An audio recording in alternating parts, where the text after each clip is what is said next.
Hello, everyone. Hello. I'm Ineray, and I'm here with you to talk about Dia de Muertos and La Catrina Makeup and Style.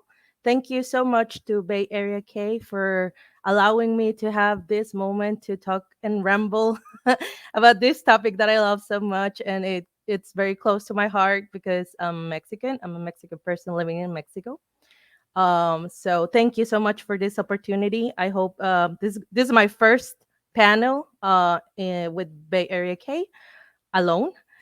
Um, Hopefully not the last one. So thank you for the opportunity, and thank you everyone who is connecting to to to see this little story about the Catrina makeup. So to everyone who is connecting now, I'm going to talk about the Catrina figure, about the Dia de Muertos festivities that we have here in Mexico. So there's going to be a lot of historic background that we're going to go over. So if you are connecting thinking that we're going to talk about how to make the makeup and all that, I'm sorry in advance. It's not about that. We will touch that topic a little in the end, but it's not going to be the main topic. So if you were hoping for that, I'm so sorry, but it will be fun. I promise. So introductions, of course. So about me, I go by the name of Ineray online, and I'm a Mexican person living here in Mexico. I'm 38. I'm a lawyer and a Lolita enthusiast. I've been a Lolita for 10 years now.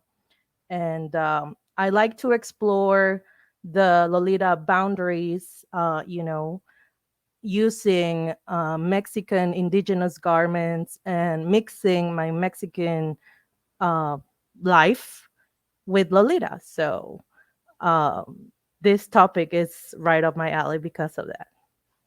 So let's go to the history of Dia de Muertos, also known as Day of Dead, also known as Day of the Dead in US.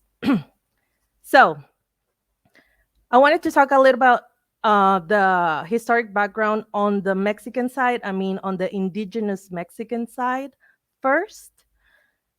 So before the Spanish people arrived to Mexico, that's in the pre-Hispanic era, um, for the Mexicas and the Nahuatl, every dead person was celebrated in a different month depending on how they died. So during the whole year, there were different celebrations in different months, and to celebrate people, their families, their friends who died, and they made those celebrations different depending on how each person died. So for example, there was the Mictlan, which is the most known one, the Mictlan.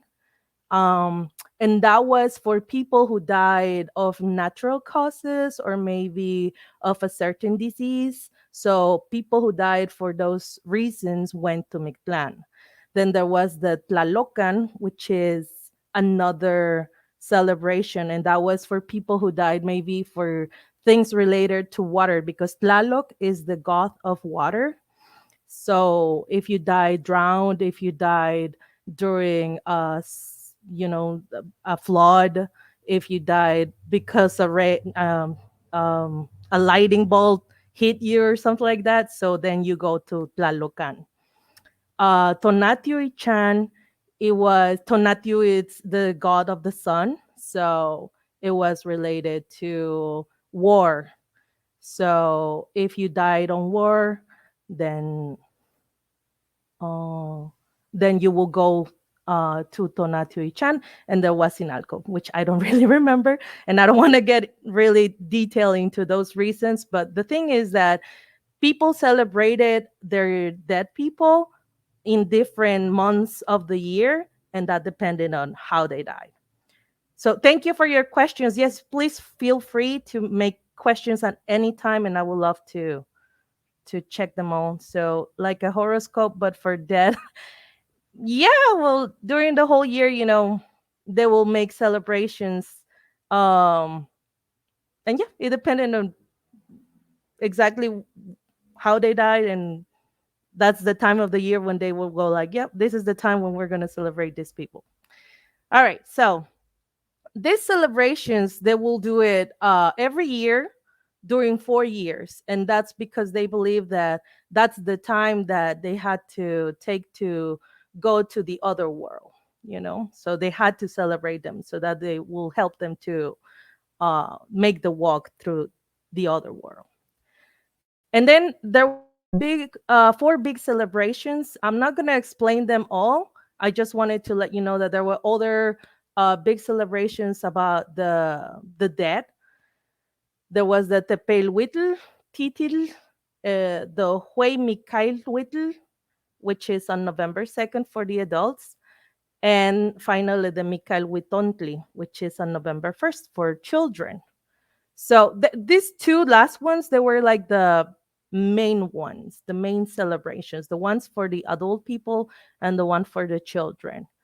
And it's important to know this because these celebrations of the dead are what later on, when the Spanish people arrived, they were mixed with what the Spanish people brought and with the impositions with the religion.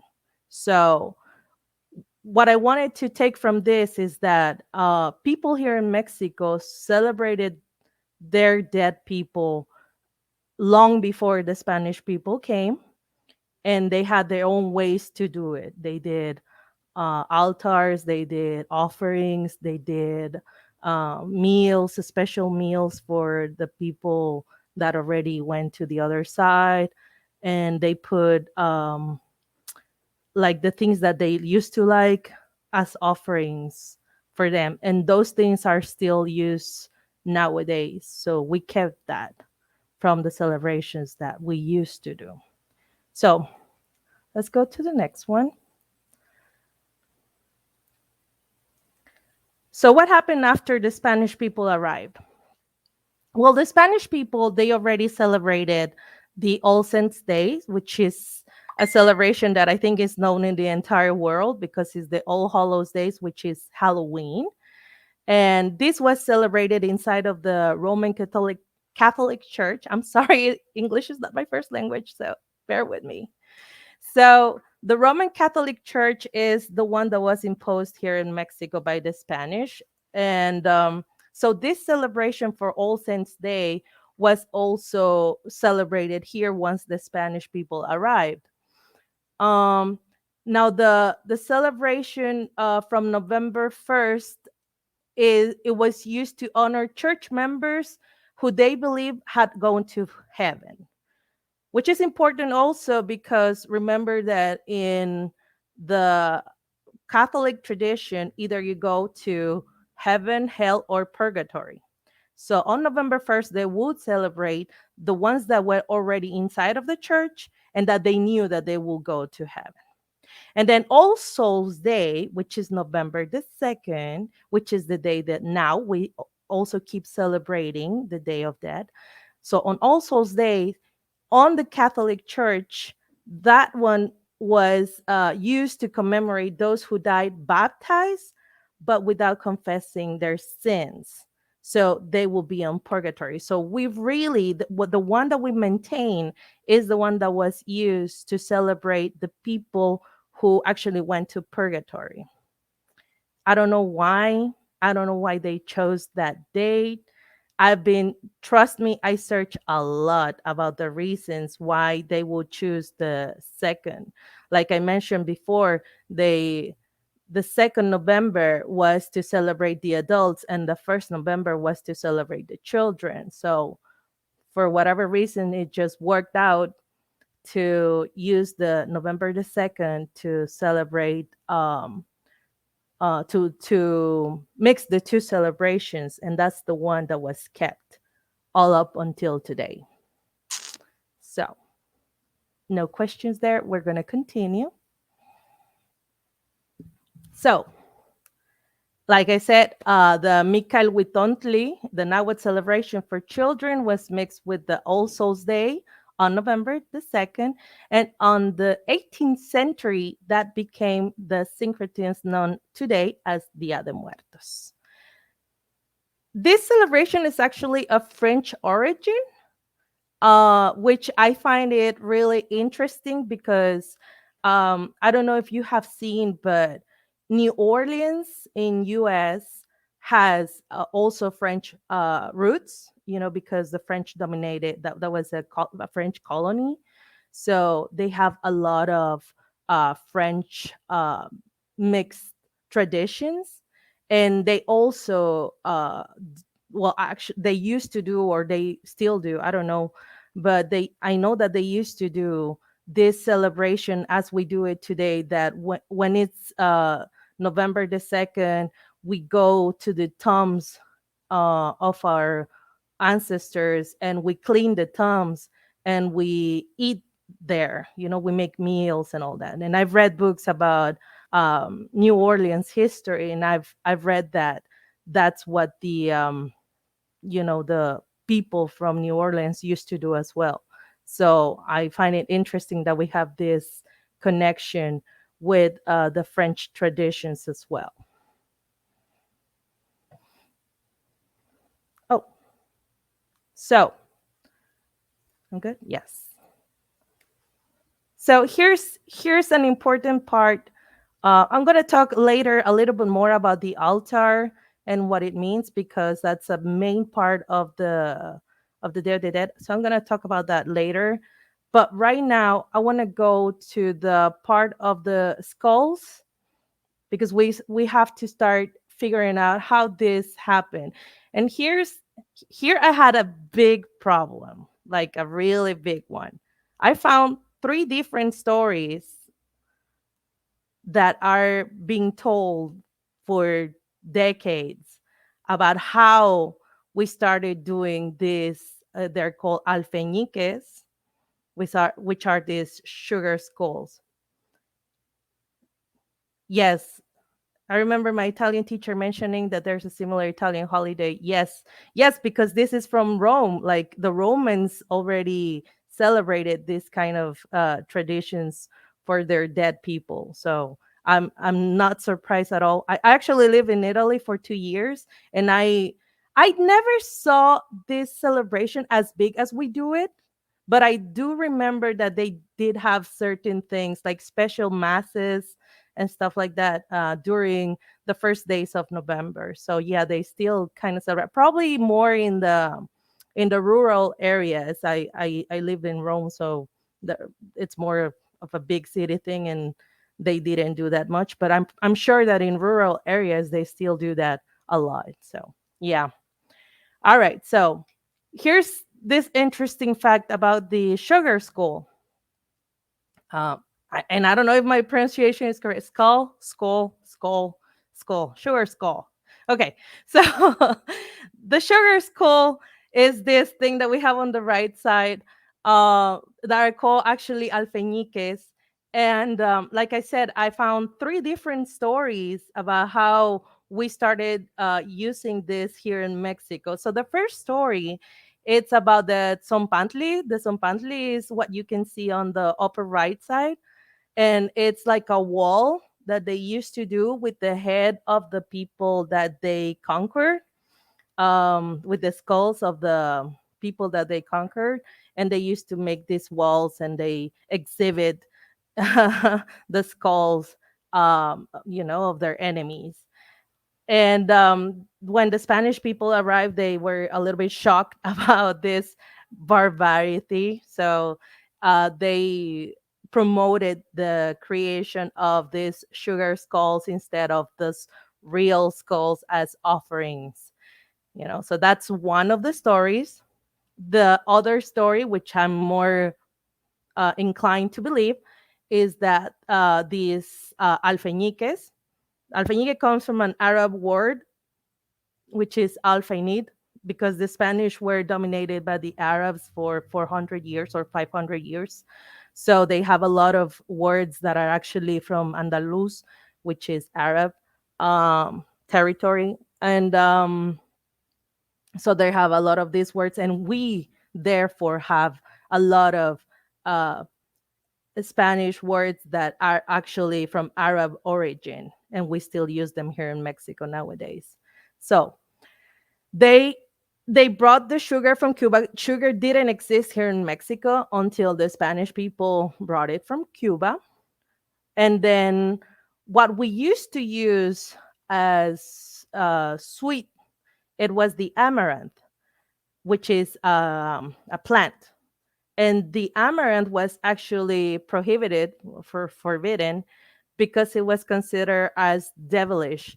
So I researched why the prohibition of the amaranth became a thing, and I found out that the thing is that the Mexican people, the indigenous, used to make this like bread with amaranth and other plants, and this bread they call it like if it was the body of another person, like a body.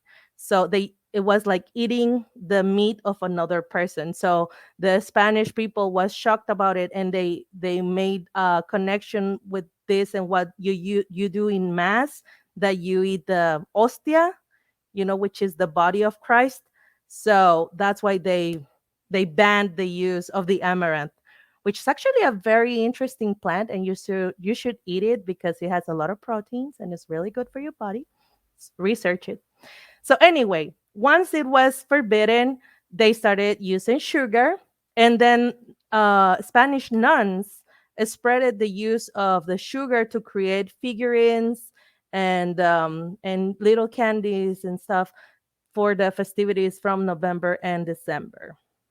And that's another story that I found about these sugar skulls. And the last story that I found was that on during the 17th century, which is around the year 1600, Italian missionaries came to Mexico and they taught people how to do sugar decorations, because you can actually find this kind of decorations in other sugar um, creations in Italy. So, to be honest, I don't know which one is the real one. I don't know. Hmm, I don't know what's the truth behind of how. Maybe it's a mixture of all of them.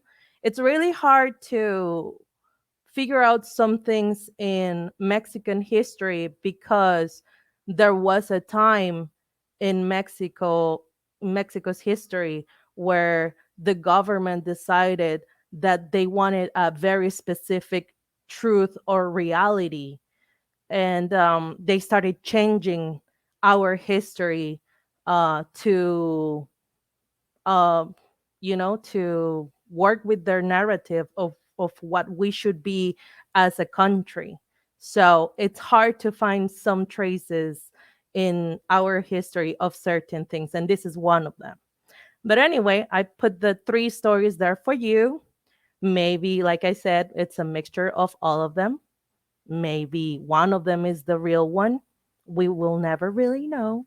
Or if you find it out, please let me know because I'm very curious to which one is it. Alrighty. So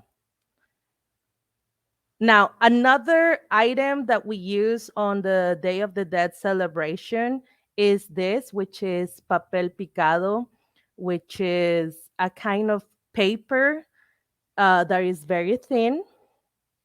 That here we call it papel cebolla as well, and it's very very thin, and it's very special, and we use it in very different colors and everything. I think it's also called China paper because it comes from a Chinese technique, and it was brought to Mexico from this big mm, the now embarkments that came from China and brought things from Asia to Mexico. So we're talking about the 1500s, and when the commerce between America and Europe and Asia began to spread. So yes, we know that this came actually from Asia, and it became actually popular to use it until 1960. So it's not really that old, its usage, but right now you can find it everywhere.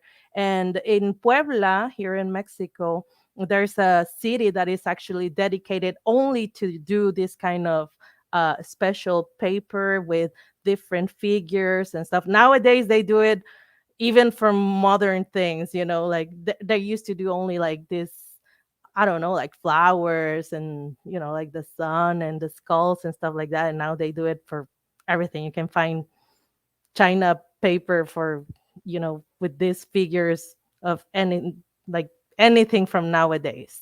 So, I mean, you can find one from BTS probably. So, yeah. So they're going with the times. But anyway, this technique, this special way to cut it and stuff, it's an art form, especially found in Puebla, and it's very beautiful. And we use it also to make ornaments during the Day of the Dead celebration. Questions about China paper and papel picado? No? Awesome. So let's go to the next one. So this is the oldest um, celebration, like similar to what we do nowadays, that I was able to find. In 1821, there was a festivity called Verbena de Todos los Santos, which is like the All Saints party, uh, which was created to celebrate Mexico in general, because I couldn't find like a lot of information about this.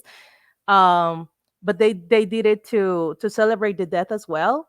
And actually the party lasted for an entire month, so it was the entire November month that was the celebration.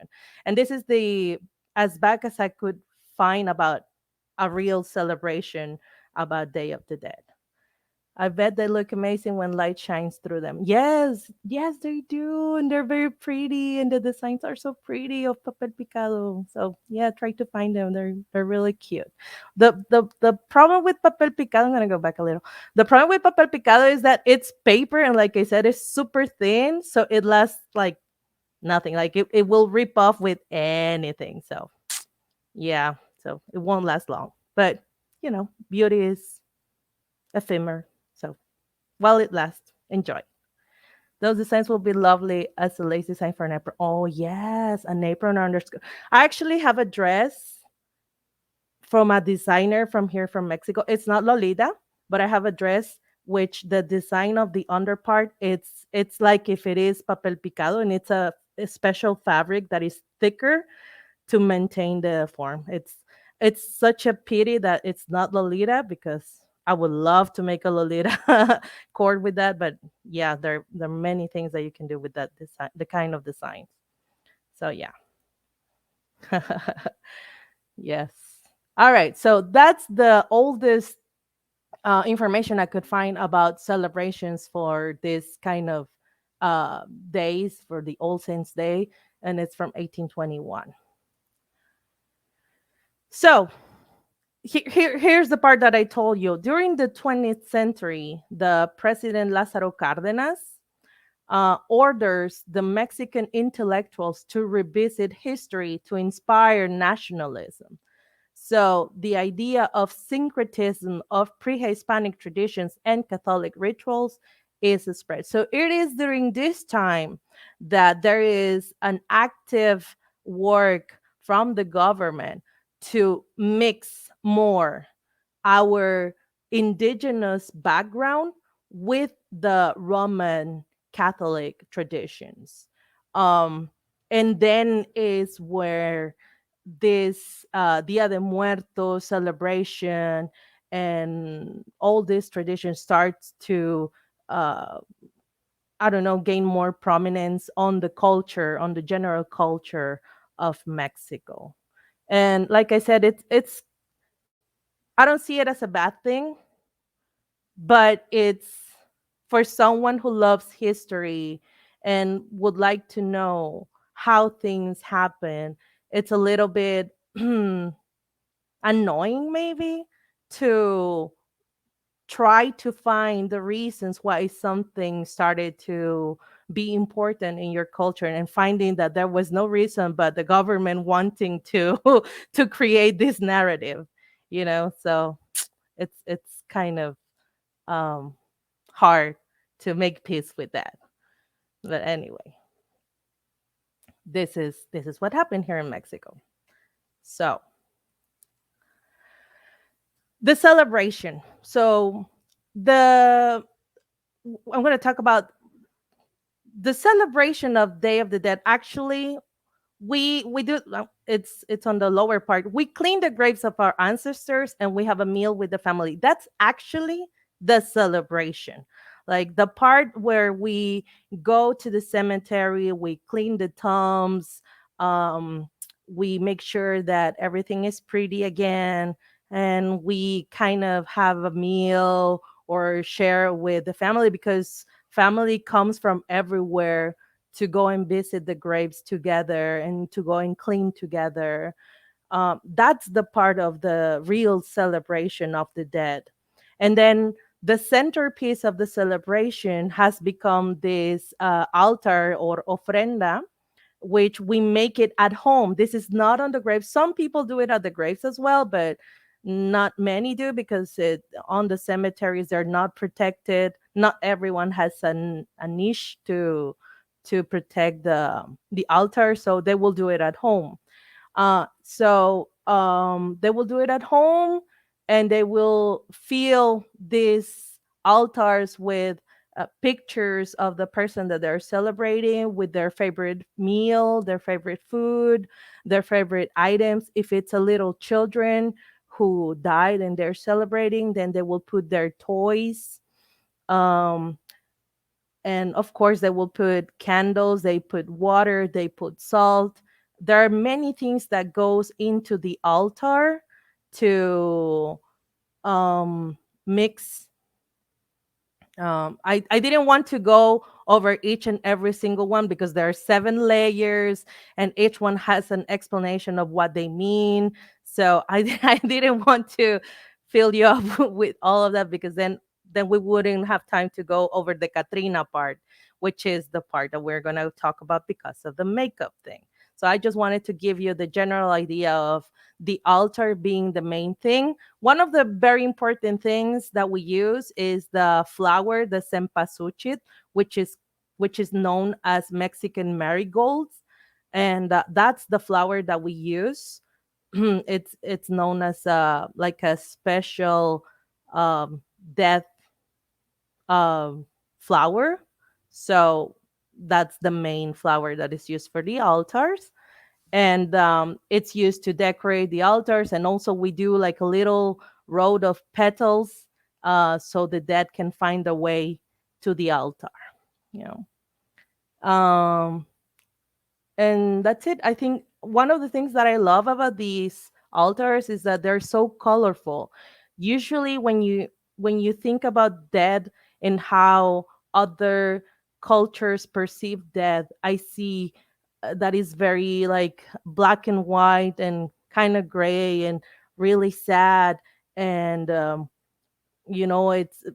see usually maybe white flowers, um and very solemn and very kind of it's I don't know, it's like really mute.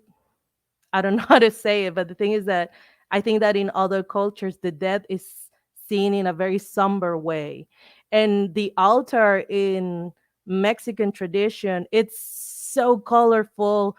Everyone is so loud when we get together to celebrate these days. We're just happy, and we play the favorite music of the dead person. And it's really a celebration. We really are happy to be together, we're happy to be alive, we're happy that the person who died probably did it knowing that they were loved by all these people who are still remembering them. So I like that this is so colorful and so Mexican. So anyway, I used to get them confused with chrysanthemums. I think that's really normal to confuse them. They're very similar. I don't know nothing about flowers, but I've seen that they're pretty similar. So I would probably confuse them too. All right, so let's move to the Catrina. So what is the Catrina and where does it come from? Um, so here is a drawing from the Catrina.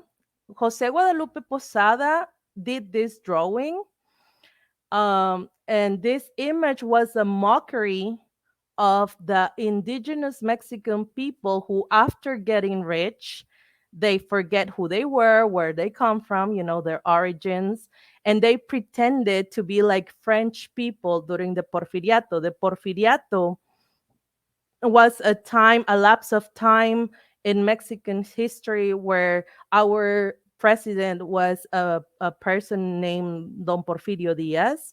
And this person was really obsessed with the French people and the French style. So he did a lot of things here in Mexico to try to, uh, look alike and be more like the French people.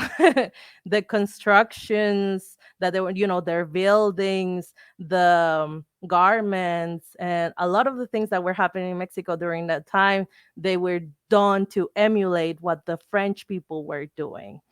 So there was these people who were, getting rich because of their work or whatever, and then they wanted to be more like the French people, and they started to, I don't know, whiten the skin with the makeup and stuff, and Jose Guadalupe Posada made a mockery of these people who forgot where they come from, and he made this uh, skull as the Calavera Garbancera, or chickpea skull, which is which was later known as the Catrina.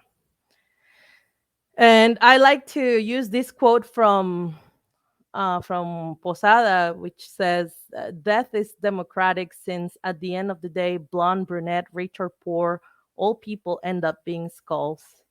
um, I really like that because his vision, using this idea of a skeleton or a skull, was that in the end we're just we're gonna end on the same place. Someday we're all gonna die, and when we die the same. Um, so I don't know. I think it's a really nice thought of him to use, particularly the a skeleton, to represent this democracy of life in the end. And Posada was one of the original Mexican comic creators as well. And there was also, I didn't put it here on any of the slides, but these calaveras and the relationship with the Day of the Dead is also because calavera is how we describe also these poems that people write during these days, where we talk about the dead and people dying and what will happen when the death comes for them.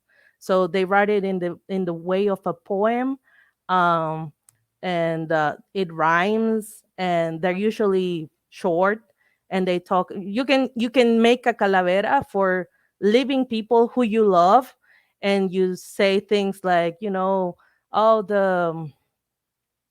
the death came and took you away, but now everyone is celebrating because you're so beautiful. So now the graves are beautiful because of your presence. Things like that is what the calaveras that we write during those days say. So it's another part of also the Day of the Dead celebrations. All right, so let's go and learn more about this Catrina. I added this here by request of a friend who I checked with her. She has a background in history and philosophy at the University of Mexico, at the UNAM. So I asked her for help, and she recommended to also add this, how this the dance macabre, which is a French concept of the dead, from the, I think, the 16th century.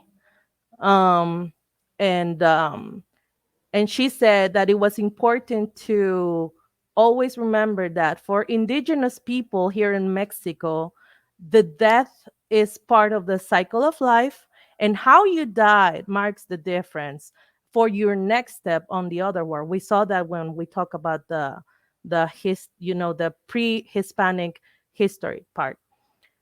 But for Europeans, the death is something to be feared, and how you lived marks the difference between going to hell, going to heaven, or going to purgatory.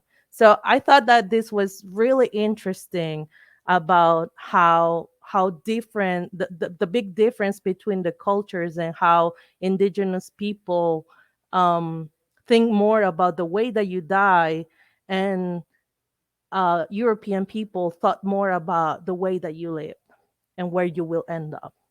I don't know. I think it's really interesting how those things were mixed to create this now Day of Dead celebration. So, going back to the Catrina. So Posada did that drawing of the Catrina, and it was very popular, and it was everywhere in the newspapers and stuff like that. And many years later, in 1947, Diego Rivera, which is a muralist, very famous because he was the husband from Frida Kahlo. Lots of people know Frida Kahlo. It's a big part of our uh, painting artistic culture here in Mexico. So Diego Rivera created a mural where he included this image of the Catrina that was based on the drawing from Posada. Actually, Posada is standing right on the next side of the Catrina that you can see right there in the middle. He's holding her hand. It's well, if you see it in the front, it's on the right side, and on the left side you can see Diego Rivera paint. He paint himself as a child, holding the hand of the Catrina as well, and behind him is Frida Kahlo. He paint her as well there, uh, and I don't know why he's a child and she's like normal, but okay, they're there. Both of them are there. And this painting is called Dream of a Sunday Afternoon in the Alameda Central. And it's a very, very famous mural. And when when these murals were made they were made in a lot of very important buildings in Mexico, and the intention was to educate through images and to exalt the indigenous roots that we had. So Diego Rivera painted Quetzalcoatl, which is god, um, in Mexican indigenous culture, is one of the main gods, and he is known as the feathered serpent, and he pictured Quetzalcoatl there as a boa feather over the Catrina. I never noticed the child was supposed to be him. Yes, he painted himself as a child right on the painting. I know, it's really odd, but yeah, he's right there. So the boa feather is Quetzalcoatl, and these murals were made to kind of change the narrative of what being mixed, being part indigenous meant for Mexican people during that time. So that mural was actually made in 1947, and it was important on that time. But during the 50s, during the 60s, during the 70s, I didn't find a lot of importance for this mural. It isn't until 1985, after a big earthquake that happened in Mexico City and destroyed half of Mexico City. That was, I think that Mexico City was before and after the 1985 earthquake. People were devastated. Lots of people lost their houses. Lots of people lost their job. Lots of people lost their lives. So it was a very difficult time for Mexico. And one of the things that happened was that they started to restore these places that were damaged, and this mural was one of the ones that were damaged. And during the restoration, for some reason, it just started getting a lot of public attention. So, like, the painting had a rebirth after the restoration. So that's when this image of the Catrina started appearing again. And because it was a skeleton and because it is a skull, so you think, well, skeleton, skull, Catrina, dead, dead, Day of the Dead. And they started mixing the figure and the image of the skull with the Day of the Dead celebration. But it wasn't until 1994, and here's a huge, again, it's again almost 10 years, I mean, a decade after, we have the first celebration that is called Festival Cultural de Calaveras. It's the first celebration of the skulls that it was actually dedicated to the altars. And this was made in Aguascalientes. Actually, I did a lot of research, believe me, and I couldn't find anything at all before this time, before 1994, if there was any big celebration of the altars and stuff like that. There wasn't. I mean, we've had like small, like on the schools, they will do like a small, I don't know, like a competition of who made the prettiest altar and stuff like that. But it wasn't a big national thing, and it wasn't a big celebration thing. And this is the first one that I found in 1994. um, but like I said, it was mainly focused on the altar and what you have to do on an altar and make it pretty, right? And you can see here some of the elements that I was telling you. Those are the elements of the altar. It has to have the marigold, it has to have the paper banners, it has to have bread for the dead, it has to have water and the other drinks that they used to like, incense, candles, and photos of the people that you're celebrating. And of course, they added the skulls. All right. So 1994 is the first celebration that I can find. And then again, 10 years later, 10 years after that, we find first um the first celebration where we can see the makeup of the skull or the Catrina being included and celebrated and done massively in Mexico. So it is until 2014 that Mexico City has the first Procession de las Catrinas, which was like a march, a big march of people using this makeup. And this was because a group that dedicated themselves to body paint, they decided to make this parade to show their makeup skills, particularly with with this Catrina makeup. Um, so it was body painters who actually spreaded the use of the Catrina makeup.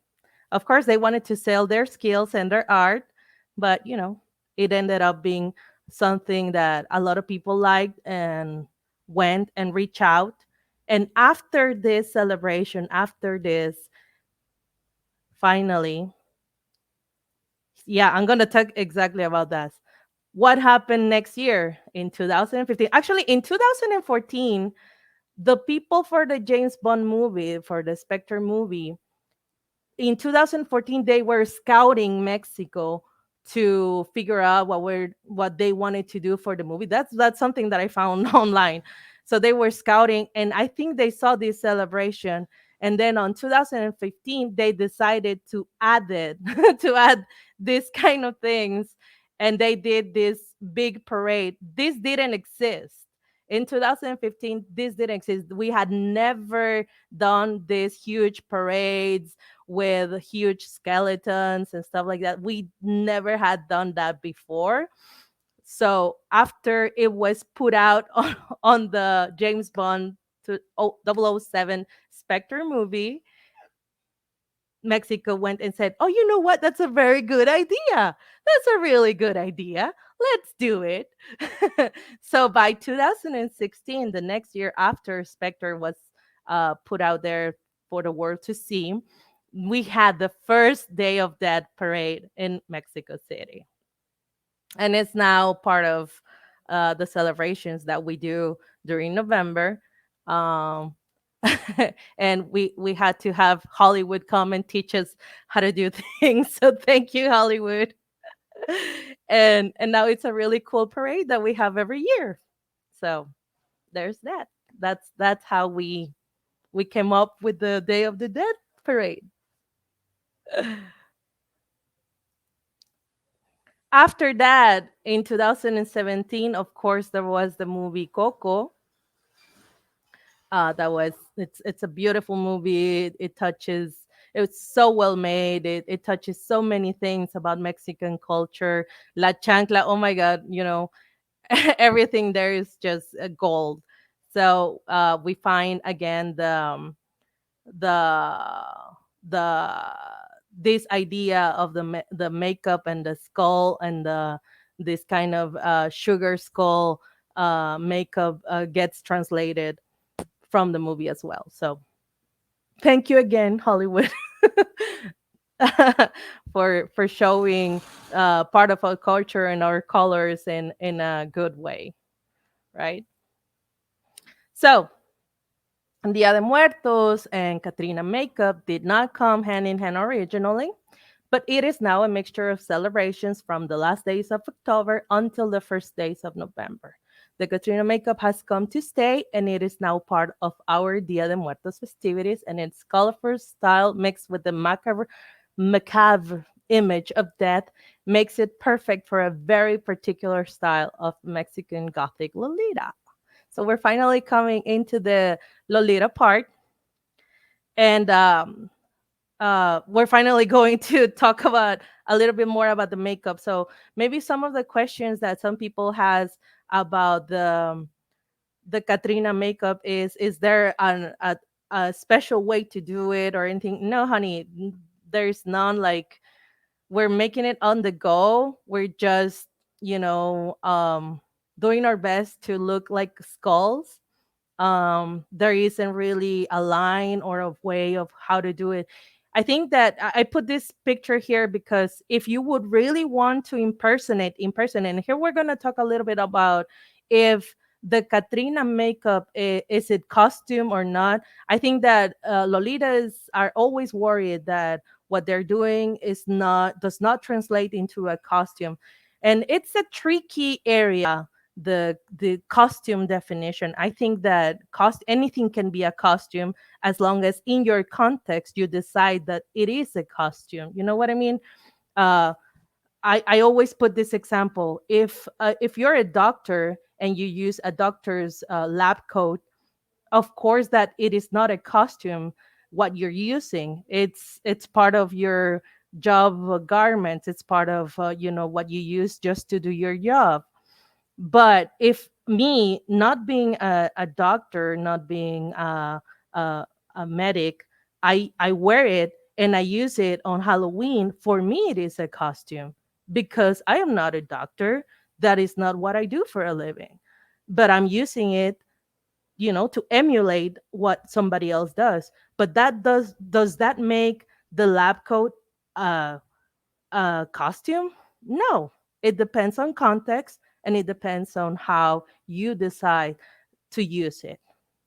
I hope this helps to um, figure a little bit if this very thin line of what is a costume and what's not. So I use that to ask myself if I'm using it as a costume or not. And because of the sugar skulls, for example, if you see the little sugar skulls that are sold here in Mexico, and they even put your name on it. So there is a personalization of every sugar skull. So for me, in Lolita, when we wear Lolita, we are ourselves. We're not pretending to be any character. And it's the same when you're doing a skull makeup. You're not pretending to be a character. It's just yourself wearing certain stuff on your face that makes you look like a skull, but it's still you, you know? It's still you, what you would look like if you were a sugar skull. That's how I would put it. you know. So if we were making a Catrina makeup like the one that I'm showing here, if you can see, there's no color on the makeup at all. It's really just a skull. That will be the real Catrina, because the original drawing from Posada was just that. It was just a skull. It didn't have any color, it didn't have anything else. It was just a skeleton.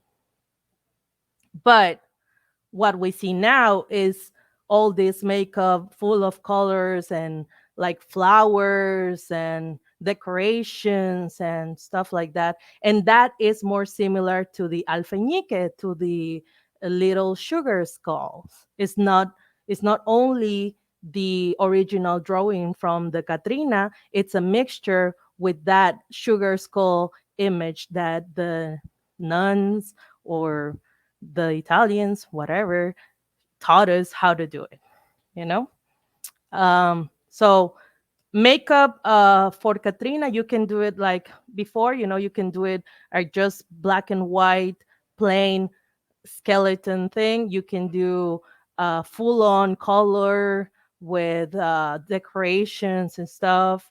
You can do plain and simple, no makeup except little decorations on your eyes and here on your mouth to mark what the skull would be. You can do very, very minimalist makeup style with just a few dots to mark the skull lines, or you can do half a face. A lot of people like this style because sometimes you just don't have time to make the makeup, so you go just with half of your face, and it works as well. Like I said, it's because you're making a personalization of what would you be if you were a skull, not really following any pattern, not really making a character, not really trying to emulate a certain cartoon or anything. It's not like that. It's you creating yourself as a skeleton. Aren't we just half dead and half? We are half dead and half. Honey, we're dying every day. Every day we're dying just a little bit more. And with this coronavirus, just a little bit more. But here we are, working from home, trying to connect with everyone and reaching out there. So yeah. So for Katrina makeup, you can try all these styles, and I think they will work just fine. Don't worry of making it perfect. Don't worry of being super clean with them. Just try and see what would you be if you were a skull. And that's it. So for the last part, I wanted to show you some of the girls from Mexico, some Lolitas from Mexico. And I think this is really cool because it's a very cute style, and you can make it as colorful or as dark and gothic as you wish. And I'm going to show you some examples of Lolitas here from Mexico using this makeup and mixing it with the Lolita style. We have Denis Garcia. This is a cord she made in 2018. This is a handmade dress, and this is very lovely because she has details of sugar skulls and the papel picado that I told you about, the special paper in the on the dress. You can see those on the dress. She has very cute details, and like I said, she's using this more colorful side of the skeleton or skull makeup. And I love how most of the Catrina style always uses a lot of flowers in their head, very colorful flowers in their head.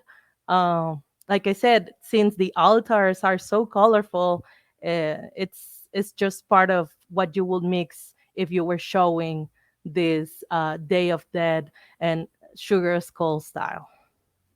So that's Denny. Thank you, Denny, for allowing me to show your picture. And this is Mina del Angel in 2018. And I love how she went all the way to also create the makeup in her neck, which is a beautiful detail, to be more on the skeleton side and show a darker style.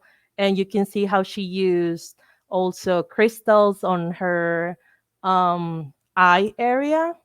And she used, well, of course, the headdress is just beautiful, and it's an amazing touch for her style. So yeah,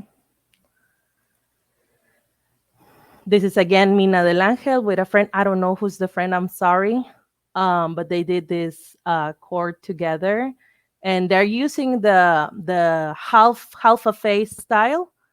Like I said, you can use the entire face, or maybe just go with half a face, so you have time to do other stuff, and just just still evoke that Catrina style on you. And I love how they did the crystals also in the other eye, even when it doesn't have the entire makeup, but it still has crystals the other side to match, um, and make a balance on the face. It's so beautiful.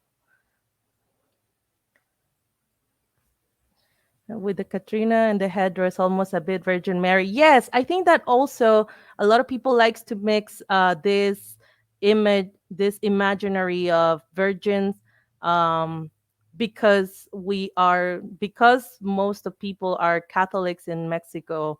We the all these religious image are also very ingrained in many of our things, and part of our culture. So yes, I wouldn't be surprised to see a lot of these religious images, a part of the Catrina and Day of Dead and all that style. So yeah, the half face reminds me of Memento Mori motifs and Renaissance art. Isn't it beautiful? Yes.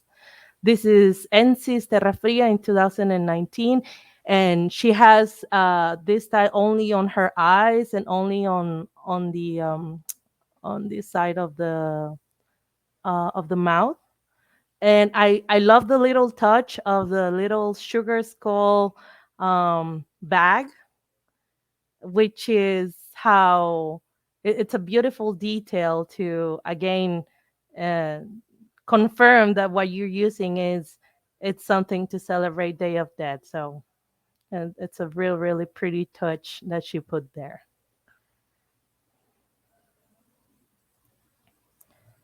This is Genesis Buffy from 2020, and she did this beautiful purple and white makeup. So like I said, a lot of people can use the white base and then draw over it, or kind of like create the image over it, or you can just go barefaced and just work on it.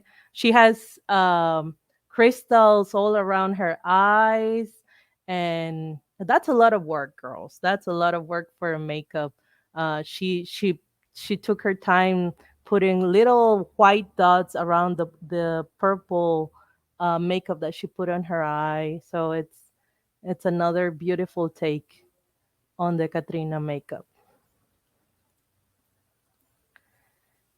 This is Alex GL from 2020. She's wearing Atelier Pierrot and Fan Plus Friend, and I I I wanted to mention how she's using these brands, which are very known and important brands, and she's still doing her Mexican twist on the cord and on the style. So it doesn't matter if you are using, a very important brands or something that is really not considered to be Mexican or anything. You can always do your twists to make it more like part of you and your own very unique style, because that's what Lolita is all about, to find your style and be you. So, oh, she's actually a teacher, and she did that for one of her schools, I think. And you can see in the background the altar that they did on the school and the Papel Picado showing there. So Very, very beautiful Day of Dead celebration. Yes, take the screenshots. This is Alice Hart in 2020. We can see her style very conservative, very gothic, very dark, very guro. And then the makeup is it's popping out because she went with the white style and just the dark eyes and just marking the mouth and just a little detail here on the chin for the flower. And she looks beautiful. One of the other details that you can see in some of the cards is the addition of the hat, which is from the Catrina original um, uh, drawing. You know, she's wearing this big hat. So when you see the Catrina makeup, you will also sometimes see this big hat, which is from the Catrina style. And here we have Azucena Diaz, a very dear friend of mine. She did this in 2016, and she did also the makeup from the neck, and she went all the way to the chest, which is really really hard to do. She did an amazing job. And if you can see, like I said, it's a very simple makeup. She doesn't have crystals, she doesn't have color. She lets the color to be on the blouse, and she lets the color be on her hair dress with the big um, red flowers. So she went for a just black and white style and let the color pop in other areas. This is me from 2019. This was a very controversial um, look in Closet of Frills. I know it's hard to sometimes make something and see if it really looks like Lolita. So the skirt that I'm wearing is actually an indigenous skirt. The blouse that I'm wearing is an indigenous blouse. The belt that I'm wearing is an indigenous belt. And I went for a really skull style. Um, and like I said, you don't need to do much color on the face. You can do just black and white and just put some crystals on it or some stones on it, and that will help to make the style pop out. This is another one that I made last year. I think I did this one actually for Gramarie from last year. And again, I went for the simple black and white style. And this one actually, I wanted to do exactly like in the style of the Posada cartoon. So that's why I went only black and white. And I just let the background be the pop of color there. This is a dress from a Mexican brand called Puppets. She's so good. This was a charro look that I made also from last year, also for Gramarie, because I wanted to explore the OG side and try to make it like Catrina look as well. And if you see, I didn't even bother to make the makeup. I'm wearing actually, it's a fabric that is, it has the print of the skull already. And I just pull it up all up till my eyes. So you can also do that as a resource if you don't have the time to make the makeup. Just find other ways. And that's it. Those are all the slides that I have, and I hope you have liked it. I hope you learned something about Catrina. I hope this was um, an interesting an informational tour on Mexican's Day of the Dead celebration and Catrina makeup. So for the last part, I wanted to show you. I did because nowadays, because it's so mainstream, the Catrina look is so mainstream. And is there a masculine version of Catrina, or is still referred as Catrina? Well, the Catrine exists. Um, well, let me stop sharing my screen there. Okay, so the Catrine exists. And it's the male version of the Catrina. That will be the Catrin. And yeah, that will be the men version. And men also wear this kind of skull makeup. So it's hard. This is actually what I was going to show you. So now that it's so mainstream, you can even find this prefabricated makeup thing, so you can so you and I actually use them to make my style today to see if they actually work. I said, you know what if someone is like me and they don't know how to make up themselves like me? So I wanted to show you if you could actually use these things to try a Catrina style. And I actually went and used them. So my advice will be to use the ones like this. I found these ones. There are these ones and there are these ones. So the tattoo ones, you can see it here. This is the tattoo one.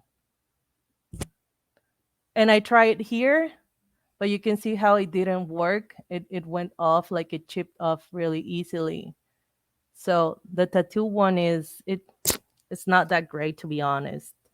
But maybe like these little parts, they do work for doing a little extra thing. So the problem is that you have to go barefaced to use this, because otherwise, if you put makeup on first and then you try to put these things on, they won't stay, so it's not worth it. But the sticker ones like this, these are actually stickers. So the sticker ones, the problem with the eyes, for example, the one that I had, oh, this one they don't have it. Well, the one that I used, the eyes, they actually had sticker on it. So I had to cut all the way around inside because they had sticker as well. And they that didn't let me kind of do the makeup here inside to try to make it less ugly. So I'm sorry. I tried my best and I worked with what I had. But they're not that bad. I mean, these ones, they don't have that thing in the eye. But I think the sticker ones are a little bit better. This is sticker. This is sticker. This is sticker. Oh, it's already coming off. That's the problem. It's gonna come off. So if you just want it for maybe a few pictures or stuff, they will last. But this is sticker. This is a sticker. This is a sticker. So they will last for a little while, just a little while, just enough for a couple of pictures, and that's it. Um, but other than that, no. Oh, and here you can see that there's actually for guys as well. So you can use crystals. I put here some crystals to try to make it pop in here so that it wouldn't look so plain. And yeah, that's how I made my Catrina look today. Um, so I'm here to read your questions if you have any questions. As Mexican, we love seeing people trying to represent, of course. Yes, of course. We love when people love our stuff, and of course we love when they try to use it as well, as long as you're doing it with love, with knowledge, and respectfully, of course. In conclusion, celebrations change and adjust to times. Yes, of course. Culture, it's evolving all the time, and of course celebrations will change, and of course things will adapt to time. So yeah, my father is half Mexican, so I grew up hearing about Day of Dead but never participated. Yes, Rocky on the Road is totally right. It's never too late. I hope you start celebrating in your own way. If you want, do it in your own way. And it's always a nice thing to remember the people that were important in your life and that is no longer here, maybe physically, but maybe their energy stays with you. And if you want to celebrate them and you want to do an altar, please go ahead and do it and be happy with that. So I feel very honored to have this time and this opportunity to share this little part of the Mexican culture with you. I hope you had enjoyed it. And I think that's it. If there are any other questions? I think I'll be gone really soon. I don't know who's monitoring me. Thank you. Thank you. Thank you for for giving me your time, for listening to me. Thank you for being here and try to listen to my ramblings. Yes. Thank you. Thank you so much. Time is very precious. It's a non-renovable resource. So every second that you spend doing something, it will never come back to you. It will never be there available for you anymore. So I hope that the time that you spent with me was useful and you find it enjoyable. So thank you very much.